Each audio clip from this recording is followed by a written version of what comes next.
Is the Himalayan 450 still an Enfield? And with that, welcome back to the Free Miles MC. It's now almost 1 year that the Royal Enfield Himalayan 450 hit the showroom floors. And I still remember when the bike came out, seeing the bike at the EICMA motorcycle convention, sitting on it the first time, and then trying to get my hands on one for a test ride and noticing that it's tough for dealerships to get these ones off the showroom floor. For context, the impression that these bikes are stuck on showroom floors was made in Germany and Western Europe, and that could be due to a multitude of reasons. For example, the change between Euro 5 and Euro 5 Plus, also the lack of availability for Euro 5 Plus models, slowing down the local marketing campaigns of like Facebook targeted ads and so on of the local dealerships, or the troubled relationship between dealerships and the distributor Cars Air Group, which sometimes was not reachable for months over mail or phone. To sum it up, 2023 and 2024 were all over the place for Royal Enfield dealerships in my area. And with it being the first water-cooled engine from Royal Enfield, it begs the question, with it doing a lot of things different than your typical Enfield, is this still an Enfield? I think first of all, it's really important to understand the rest of the Royal Enfield lineup. A lot of the other models from Royal Enfield have great heritage, partially going back all the way to the 1930s, with bikes like the Classic 350, the 500 Bullet, and the Interceptor. All these bikes carry an insane amount of history and are also very visceral to ride. It's basically if you imagine in your head what it's like to ride a motorcycle, and that's what they do best. The motorcycle-ish experience is at the forefront. You really have the visceral experience of being connected with the machine, feeling all the feedback from the bike. And those bikes are very beautiful while doing that.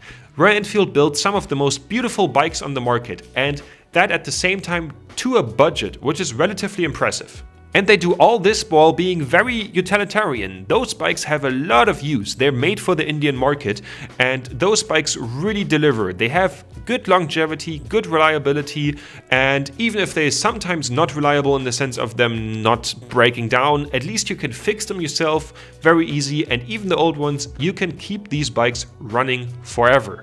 So, how many boxes does the new Himalayan 450 here tick?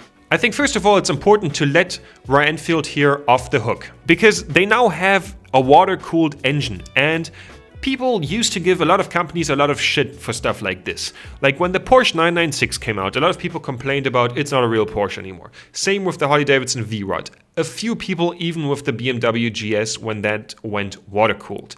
But I have to say, you have to go with the time, and the reason this bike is water-cooled is most likely more the environment restrictions when it comes to the Euro 5 and Euro 5 Plus norm. So I don't think that that is a great deal at the end of the day, and the Himalayan has also kept a lot of its utilitarian appeal with very great usability, with possibilities for to strap down luggage over here, a very rugged steel frame that can take a beating. And that is, like I said before, Royal Enfield makes bikes for the Indian market, and that is their main focus, and it will always be the main focus. And as a result, you have quite rugged bikes that have a heavy steel frame. Most likely you will never see a light Royal Enfield, but it doesn't matter as long as the bike basically performs well enough, and the engine definitely produces enough power to keep the bike going. And Royal Enfield really went above and beyond with this model. And this is where the problems start. Because have you ever sat on your Royal Enfield and rode through the countryside and thought, you know what I need now? Rider modes. I want to be able to now fine-tune how much power I actually have. I feel this becomes a bit silly with a bike that's less than 50 horsepower, because that's basically built-in traction control at that point, and I feel like it takes a bit away from the experience because you then don't have a cable throttle anymore but a throttle by wire. And also with the bikes being very fixable by yourself, I don't have an idea how to fix a throttle by wire. Like, it takes away from the connectivity while reducing basically the longevity at the same time.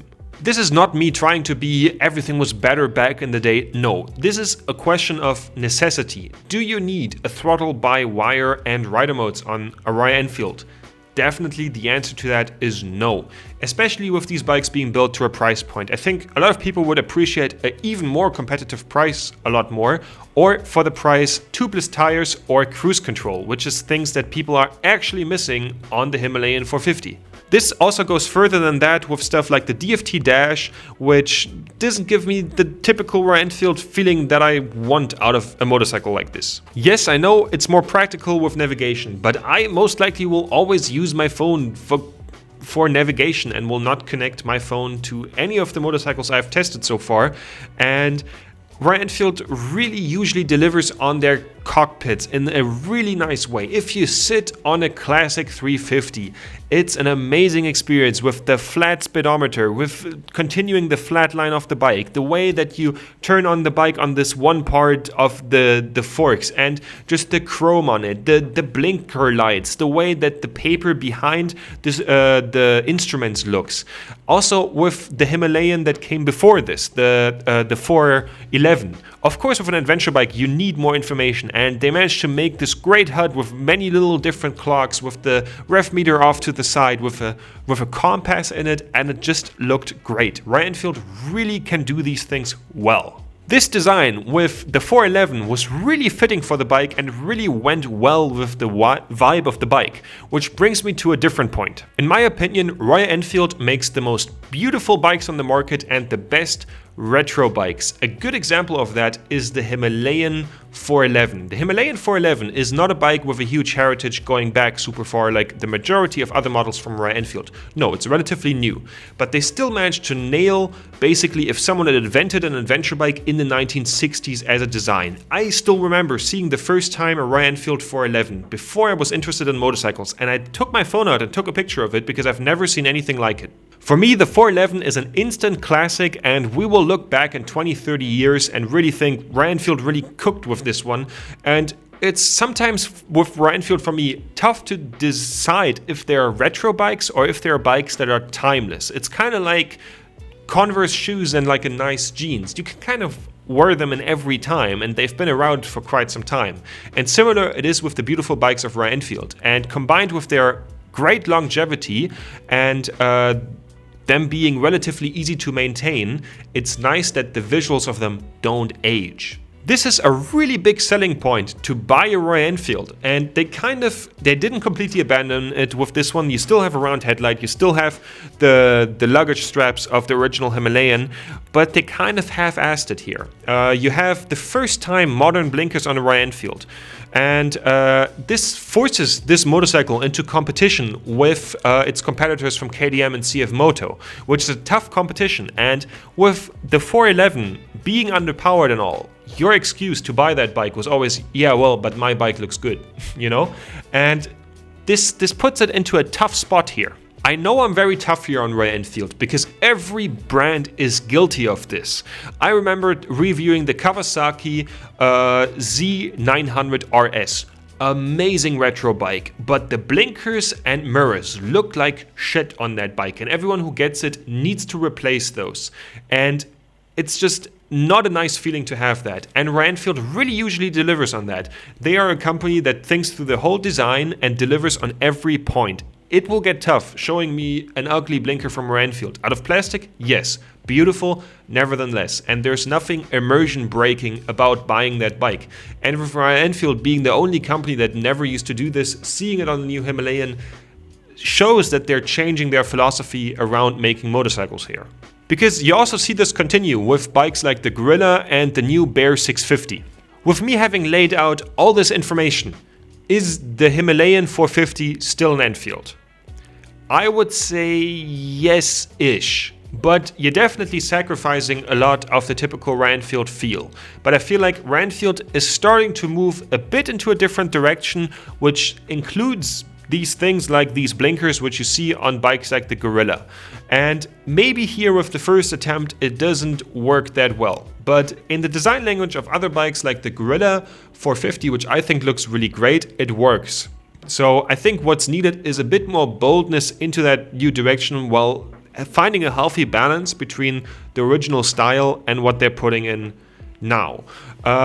Still, I kind of wish they, even with like a more modern blinker design, would put more effort into that. Because I know it's complaining on a really high level because Royal Enfield usually always does this, but I definitely wish for Royal Enfield to continue doing that. And with the Royal Enfield 411 basically being discontinued due to the Euro 5 norm running out, it gets pretty difficult to buy a timeless adventure bike. And even though this gets close and it's the follow-up to the 411, it doesn't fully deliver on that front. So at the end of the day, I'm very curious what direction Royal Enfield is going to take, and like bikes like the Gorilla show that there's also potential in this kind of design language, as it's a very beautiful looking bike, and even with like more modern blinkers and a DFT dash, I'm curious about that machine. And at the end of the day, the thing that matters if it resonates with their customers, and if it does, it will work out. But we're definitely seeing some change right now in the design philosophy of Royal Enfield, and I'm curious where it's going to end up. And right now no one can really say, and with that, the question if this still is a real Royal Enfield cannot really be answered and can only be told to us by the future, what direction they're going to go in. I would really not like to see Royal Enfield go into a similar direction like Triumph. For example, Triumph has these beautiful retro bikes, and with some of their like offers, they slap these ugly dashes on them. Good example is the Triumph Rocket 3, beautiful menacing bike, and has this weird clunky thing of a dash on there. Same with the Scrambler 400. Same with some of the bigger Scramblers. I would not like to see that on the Enfields, and I hope they find a good way to mitigate this, which they're already trying. You see this with the metal ring on the Bear 650. Let's see where they strike the balance, and let's see if customers will like it. If you like this video, definitely like and subscribe, and see you in the next one.